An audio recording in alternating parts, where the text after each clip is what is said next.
আজ ব্রিগেডের মাঠ যদি আমাদেরকে এক ছাতার তলায় নিয়ে আসতে পারে, ওদের চোখগুলো কোন দিকে ছিল, আজ যদি এরা এক জায়গায় হয়ে যায় তাহলে তো সমস্যা হবে। আমরা যে করে কমে খাচ্ছিলাম এইগুলো সব আমাদের পায়ে ধরে হুজুর হুজুর এগুলো আর, কারণ এরা যদি এক হয়ে যায় তখন তো আমাদেরকে আর কেউ তেলাবে না। সেই জন্য আপনার ভিতরেই আপনার শত্রু আছে, চিহ্নিত হতে হবে ওইগুলোকে, আর জাতি তার জবাব দেবে। কারণ এ আন্দোলন মুসলিম পার্সোনাল লয়ের না, এ আন্দোলন জামিয়াতুল আইম্মা ওয়াল উলামার না, এ আন্দোলন জমিয়তের না, এ আন্দোলন ফুরফুরার না, এ আন্দোলন তাবলীগের না, এ আন্দোলন কোন মাসলাকের নয়, এ আন্দোলন কোন সিলসিলার নয়।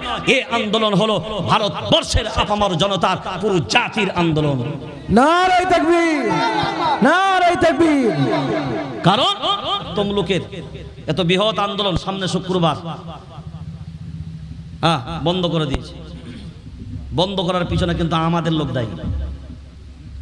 যারা এগুলো করছে তাদেরকে কিন্তু জাতি চিহ্নিত করবে, প্রয়োজন এসছে।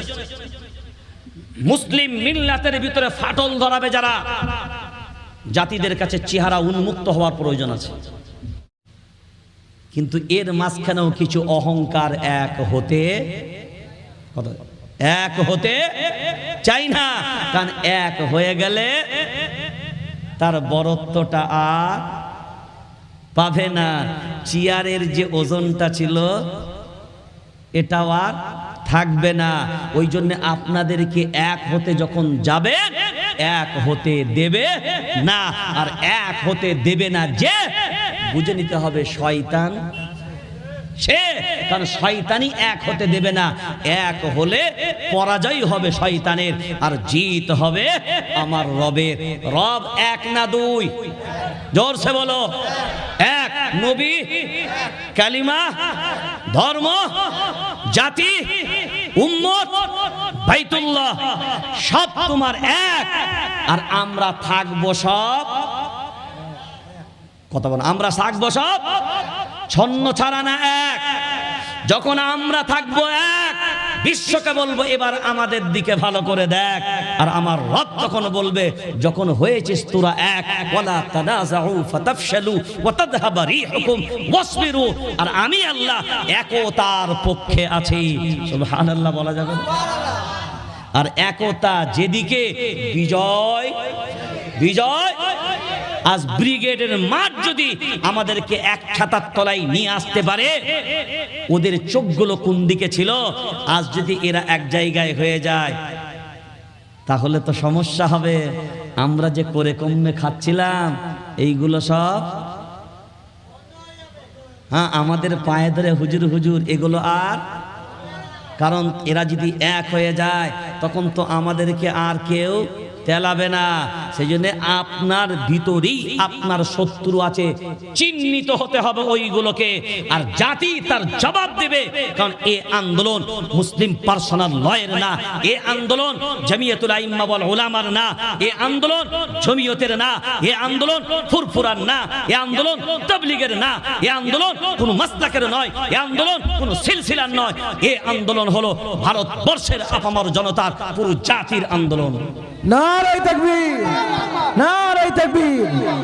কারণ এ আইন জাতির বিরুদ্ধে গেছে, এ আইন দেশের বিরুদ্ধে গেছে, এ আইন সংবিধানের বিরুদ্ধে গেছে।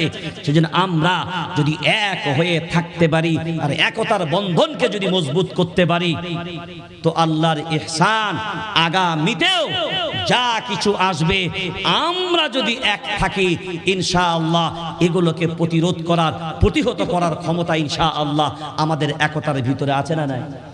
জোরে বলেন ইনশাআল্লাহ। দোয়া করেন। আমরা আস্তে আস্তে ভাবনা চিন্তা করছি যে আস্তে আস্তে এই সমস্ত জিনিস, প্রথম কথা আমার বক্তব্য আজকেও ছিল, জলসার স্টেজ থেকে যে সিলসিলা, যে মাসলাকের, যে মাযহাবের বক্তা বক্তব্য রাখবে,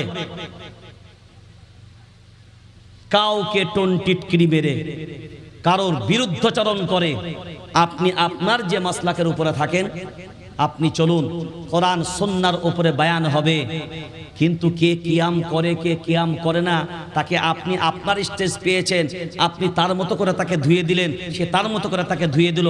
আমার মনে হচ্ছে এই সিস্টেমটা এবার বন্ধ হওয়া উচিত। আপনাদের কি মনে হয়? এই মাহফিল থেকে এটা আর হবে না, এটা বন্ধ হওয়া উচিত। তোমার মাথার টুপিটা গোল হবে না, লম্বা টুপি তোমার সুন্নাত, গোল লম্বা ওটা আল্লাহ বুঝে নেবে, তোমাকে বোঝার দরকার নেই। কথা বোঝেন না? কারণ আমরা যখন বক্তারা যারা এগুলো করে, এগুলোকে আমি খুব ঘৃণার চোখে দেখি। কারণ মানুষের ভিতরে, মুসলিম মিল্লাতের ভিতরে ফাটাল ধরাই যারা, এদের থেকে ফিতনা বাজার কে হতে পারে? এদের থেকে ফিতনাবাজ। আপনারা নামাজ পড়েন এখানে, জামাতে নামাজ পড়েন তো? জামাতে যখন দাঁড়ান মাঝখানে এক বিঘা করে ফাঁক রাখতে বলেছে না? কথা বলে না এরা কেন? তুমি গরিব হও আর দুঃখী হও, ধনী হও আর বড়লোক হও, রাজা হও আর ফকির হও, জামাতে যখন দাঁড়াবে কাতারে এমন দেবে মাঝখানে যেন কোনো গ্যাপ না দেখা যাবে। কিসের জন্যে? কিসের জন্যে? ওর গা আপনার গায়ে টাচ হবে, আপনার গা ওর গায়ে টাচ হবে, আপনার হাত ওর হাতে লাগবে, আপনার কাপড় ওর কাপড়ে লাগবে। কারণ একে অন্যের সাথে যখন টাচিং হবে তখন একটা সেটিং হবে, যখন সেটিং হবে তখনই ভালো করে ফিটিং হবে, আর যখন ফিটিং হবে ওই প্রোডাক্টটা কিন্তু ভালো। আর ফিটিং না হলে যে নাট বল্টু সেটিং হবে না, ও নাট বল্টু ফিটিং। আর যখন ফিটিং হবে না তখন যাতে সেটিং করছিল ওটা কাজ হবে না। জাতিকে এখন ভাবতে হবে, এখন আমাদের একটাই লক্ষ্য। আমি আপনাকে ভারতবর্ষের যে আইনগুলো পাস করেছে তার টোটাল ডকুমেন্টসগুলোই আমার সামনে ছিল, ওগুলার আপনাকে অত দেখে লাভ নাই। এখন যে আমরা আন্দোলনমুখী হব, আমি আজকেই রাস্তায় আস্তে আস্তে আপনাদের তমলুকের এত বৃহৎ আন্দোলন সামনে শুক্রবার বন্ধ করে দিয়েছে। বন্ধ করার পিছনে কিন্তু আমাদের লোক দায়ী।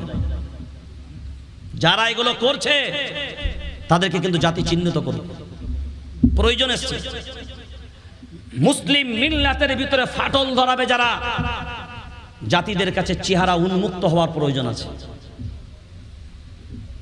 না আমি যদি আপনাদের এখানে কাউকে জিজ্ঞাসা করি, আপনি মুসলিম পার্সোনাল ল বোঝেন না, আপনি কোনো সংগঠন বোঝেন না, এখন বলেন ন্যায়ের পক্ষে আন্দোলন করার অধিকার কি আপনার নাই? জোরে বলেন না কেন?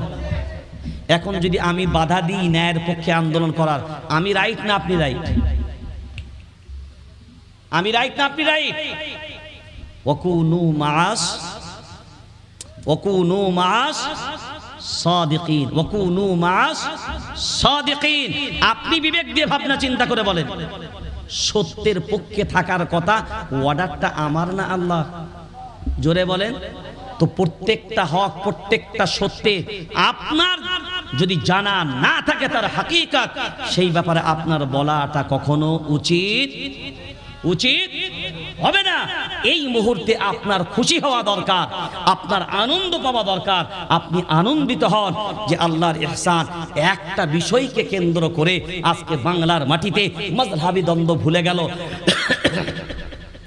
কে তাবলীগ, কে ফুরফুরা, কে দেওবন্দি, কে বেরেলি, কে হানফি, কে শাফি, কে মালিকি, কে হাম্বলি, কে কদরিয়া, কে চিশতিয়া, কে নকশবন্দিয়া, কে মুজাদ্দিদিয়া, কে মুতাসিলা, কে খাওয়ারিজ, কে কোন পীর, কে কোন ভান্ডারি, কে কোন দরবারি, কে কি, কিচ্ছু না। একটাই জিনিস এখন বুঝতে পেরেছে যে আর আমাদের অস্তিত্ব টিকিয়ে রাখতে গেলে আর বিভাজনের কোনো অবস্থা আর জায়গা না। এখন আমাদের প্রয়োজন একতার। কিসের? জোরে বলে। আর এই কথা আল্লাহ বলেছেন না বলেন নাই?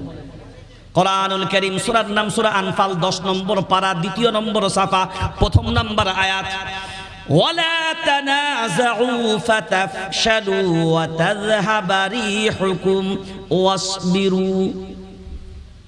খুঁটিনাটি ছোটখাটো সামান্য তামান্য এই বিষয়গুলো নিয়ে নিজেদের ভিতরে তোমরা দ্বন্দ্ব মত পার্থক্য করবে না। ফাতাফশালু, দুর্বল হয়ে পড়বে, সাহস হারিয়ে ফেলবে। ওয়াতাযহাবা রিহুকুম, তোমরা দুর্বল হয়ে যাবে। আর দুর্বল যখন হয়ে যাবে, পরাজয় হবে না বিজয়? পরাজয় না বিজয়? পরাজয়। সবল যদি থাকতে চাও, একতার বন্ধনে ঢুকে যাও। আর ঐক্যবদ্ধভাবে যখন দাঁড়াবে, তখন মানুষের মাঝখানে না, সকলের মাঝখানেই বোঝা যাবে এই আইনের বিরুদ্ধে এত লক্ষ লক্ষ কোটি কোটি মানুষ রুখে দাঁড়িয়েছে। শিখ ভাইরা যদি কৃষি বিল আন্দোলন, তারা যদি কৃষি বিল প্রত্যাহার করাতে বাধ্য করে সরকারকে, কয়েক লক্ষ মানুষ মিলে আমরা কোটি কোটি থাকার পরেও আমরা যদি ঐক্যবদ্ধভাবে চেষ্টা চালাই, তাহলে এই আইনকে কি প্রতিহত করা যাবে না? করা যাবে না? আইনের পথে আমরা যে লড়াইটা লড়ছি, আইনের পথে লড়াই, আমরা আমাদের আইনের পথে চলবে। আর মাঠের যে লড়াই, সেটা ইনশাআল্লাহ মাঠের পথেই চলবে, দুই দিক থেকেই চলবে। দোয়াও চলবে, দাওয়াও চলবে। তো আগামী 26শে April All India Muslim personal law বোর্ডের নেতৃত্বে এবং বাংলার আপামর জনতা বহুমুখী সংগঠনদের যৌথ প্রচেষ্টা উদ্যোগে কিন্তু ব্যানার একটাই, মুসলিম অল ইন্ডিয়া মুসলিম পার্সোনাল ল। এই ব্যানারে আন্দোলন হবে সব জায়গায়, যেখানে যেখানে টুকরো প্রচার, আমাদের সবার একটাই প্রচার থাকবে এখন 26শে ব্রিগেড। নাম্বার 2 নাম্বার ইলানটা করে যায় মুসলিম পার্সোনাল ল বোর্ডের পক্ষ থেকে 30শে এপ্রিল, তারিখটা বলুন। 30শে এপ্রিল রাত্রি 9টা থেকে 9:30 পর্যন্ত আধ ঘন্টা একটা প্রতিবাদ হবে। প্রতিবাদের নাম হলো বাত্তি গুল। প্রতিবাদের নাম বাত্তি গুল, বাংলায় যেটাকে বলবেন আলো বন্ধ। আলো বন্ধ। 30শে এপ্রিল রাত্রি 9টা থেকে 9:30 পর্যন্ত প্রত্যেকটা বাড়ির লাইট বন্ধ থাকবে। ডেটটা ডায়েরিতে নোট রাখবেন। এটা আমরা ব্রিগেডের সমাবেশ থেকে ইনশাআল্লাহ সেদিনকেও ডিক্লেয়ার দেবো, কিন্তু অনেকে হয়তো নাও যেতে পারে। তো এই জন্য আমরা আগাম জানিয়ে দিলাম। এই প্রোগ্রাম এখনো পর্যন্ত আপনাদেরকে শুনিয়ে রাখলাম। বাকি যে প্রোগ্রামগুলো আছে ইনশাআল্লাহ ব্রিগেডের ময়দান থেকে আমরা ঘোষণা দেব, কারণ কর্মসূচি আমাদের রেডি হয়ে গেছে। আর সেই ফর্মুলা অনুযায়ী বাকি আন্দোলনগুলো চলবে ইনশাআল্লাহ। বাংলার মাটিতে নয়, ভারতবর্ষের মাটিতে এটা রোকার চেষ্টা করবে যারা, ইনশাআল্লাহ সব চক্রান্তকে উপেক্ষা করে আমাদের ঐক্য, আমাদের একতা, আর আমরা আল্লাহর প্রতি, রবের প্রতি ভরসা করে আল্লাহর দিকে তাওয়াজ্জু রেখে আমরা ঐক্যবদ্ধভাবে যদি আগাই, ইনশাআল্লাহ সব চক্রান্তের বেড়াজাল উপেক্ষা করে ইনশাআল্লাহ আমাদের লক্ষ্যে আমরা অবশ্যই পৌঁছাতে পারবো ইনশাআল্লাহ।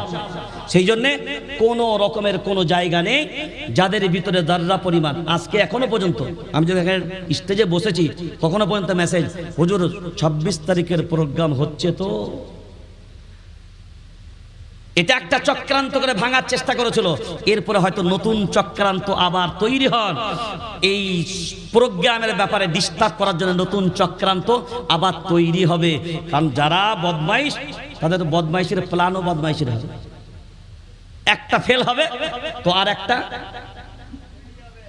একটা রেডি হবে। আমরা কোনো প্ররোচনায় পা দেব না। আর প্রত্যেককেই বলবো, যারা যাবেন রাস্তায় কোনো স্লোগান হবে না, রাস্তায় কোনো, এটা আমাদের কঠোর নিষেধ। যারা ছোট ছোট সভাগুলো করবেন 26 তারিখকে লক্ষ্য রেখে, পথ অবরোধ হবে না। হ্যাঁ, এগুলো মিডিয়া যারা আছেন, পথ অবরোধ হবে না, বাইক র্যালি হবে না, রাস্তা বন্ধ করে মিছিল হবে না, সাধারণ আম পাবলিককে কষ্ট দিয়ে আন্দোলন হবে না।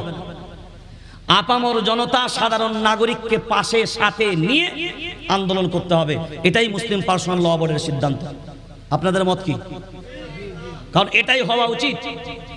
আর দ্বিতীয় নম্বর, হিংসাত্মক কোনো আন্দোলন কোনো ধর্মের বিরুদ্ধে কুরুচিকর কোনো মন্তব্য। কিন্তু আমি অবাক হই, বাংলার প্রতিনিহত বাংলার কয়েকজন আছে মুসলিমদের বিরুদ্ধে যেভাবে প্রতিনিহত যে বক্তব্যগুলো দেয়, পুলিশ যে কেন এদের অ্যারেস্ট করে না এটা আমার বোধগম্য এখন আসে না। সরকার যে কেন অ্যাকশন নেয় না এটা এখনো পর্যন্ত বোধগম্যে আসে না। সেই জন্যে সত্যের জয় হবে নিশ্চয়, এটা কেউ ঠেকাতে পারবে না। মিথ্যার পরাজয় হবে এটাও নিশ্চয়। আস্তে আস্তে মুর্শিদাবাদের যে চক্রান্তের বেড়াজাল যেটা দিয়েছিল আর যে কুরুচিকর জায়গাগুলো তৈরি করেছিল, আস্তে আস্তে কিন্তু মিডিয়ার ভাইরাই সব খোলাসা করছে। আরো সত্য সামনে আসবে, সব জিনিস আস্তে আস্তে আমরা জানতে পারবো এই চক্রান্তের আসল হেডমাইন্ড মাস্টার কারা। আর আমরা চাইব প্রশাসনের কাছে যারা এই ধরনের কুচক্রের সাথে সম্পর্ক রেখেছে এদের উপযুক্ত শাস্তির ব্যবস্থা হওয়া উচিত। আমার শান্ত বাংলাকে অশান্ত করবে এটা কখনো মেনে নেওয়া সম্ভব, কারণ আমরা সবাই শান্তি চাই, শান্তিকেই ভালোবাসি। সেই জন্য আমরা দায়িত্ব নিয়ে এই কাজগুলো করব। আর এখান থেকে 10 থেকে 12 জন যাদের কন্ট্যাক্ট নাম্বার একদম 12:30 বলেছে, 12:30 একদম বেজে গেছে, আর একটা মিনিট হবে না। 10 থেকে 12টা দায়িত্বশীল যারা দায়িত্ব নেবার মতন উপযুক্ত আছেন এরকম ব্যক্তি ছেলেরা তৈরি হবেন। 10 থেকে 12 জন আপনারা কন্ট্যাক্ট নাম্বার নাম সহ একটা লিস্ট করে কারা আছেন কালকের মধ্যে আমাকে পাঠিয়ে দেবেন, ঠিক আছে? আর এখান থেকে কটা কি গাড়ি করছেন না করছেন এগুলো আমাদের সাথে যোগাযোগ রাখবেন। কিভাবে যাবেন তার গাইডলাইন আমরা গ্রুপগুলোতে ওই নামগুলোকে অ্যাড করব। আমাদের প্ল্যানিং কে হবে, কি পদ্ধতিতে আন্দোলন হবে, কিভাবে চলবে, আপনারা যেন গ্রাম লেভেলে, অঞ্চল লেভেলে, পঞ্চায়েত লেভেলে এক বাক্যে পুরো বিষয়টা জানতে পারেন এবং উপর থেকে নিচে পর্যন্ত একই সিস্টেমে যেন আন্দোলন হয় গঠনমূলকভাবে। এই জন্যে আপনারা দায়িত্বশীল সক্রিয় 10 থেকে 12টা যারা কাজের মানুষ, সেই রকম যারা দায়িত্বশীল মানুষ, যারা বোঝেন টোঝেন, এইরকম মানুষদের নাম একটা লিস্ট করে কন্ট্যাক্ট নাম্বার যাদের হোয়াটসঅ্যাপ আছে এগুলো আমাদেরকে দেবেন, আমরা গ্রুপে অ্যাড করে দেবো যাতে করে আন্দোলনটা সফল হোক। কারণ এই আন্দোলন দীর্ঘ আন্দোলনের প্রস্তুতি নিয়ে মাঠে নামছি। কারণ একদিন সভা করে শেষ করে দিলে হবে না, যতদিন আইন বাতিল না হচ্ছে ততদিন পর্যন্ত ছাড়লে। সেজন্য আল্লাহ আমাদেরকে হেফাজত করুক, আল্লাহ আমাদেরকে তৌফিক দান করুক। আমরা দোয়া করব সুপ্রিম কোর্টের যারা জাজমেন্ট, যারা এই মামলা দেখছেন, আমরা দোয়া করব আল্লাহ ওনাদের ব্রেনে যেন আল্লাহ সুবুদ্ধি দান করেন এবং আল্লাহ যেন ওদের মাধ্যমে একটা সুফাইসাল্লা, একটা সত্য ফাইসাল্লা, একটা সঠিক ফাইসাল্লা যেন জাতির সামনে আসে। এই দোয়া আমরা করব ইনশাআল্লাহ। এটা মনে থাকবে সবার। হ্যাঁ, সব জিনিসগুলোই প্রয়োজন। তারপরে এবার আশা রাখবো আল্লাহর উপরে। তারপরেও যদি না হয় আর কিছু করার নাই। আন্দোলন আন্দোলন, আইন আইন, আর আল্লাহর কাছে যেটা এটাও, সব একসাথে রেখে ইনশাআল্লাহ আগাবো। নিশ্চয়ই আমরা আশাবাদী। আল্লাহ যেহেতু বলেছেন ওয়াল্লাযীনা জাহাদু ফীনা লানাহদিয়ান্নাহুম সুবুলানা, তোমরা চেষ্টা করে যাও, সাফল্য দেবার মালিক আমি আল্লাহ। সেটা আমরা আশাবাদী, আমরা চেষ্টা করি, নিশ্চয়ই সাফল্য আমাদের আসবে। ওমা তৌফিক ইল্লা বিল্লাহ। আসসালামু আলাইকুম ওয়া রাহমাতুল্লাহি ওয়া বারাকাতুহু।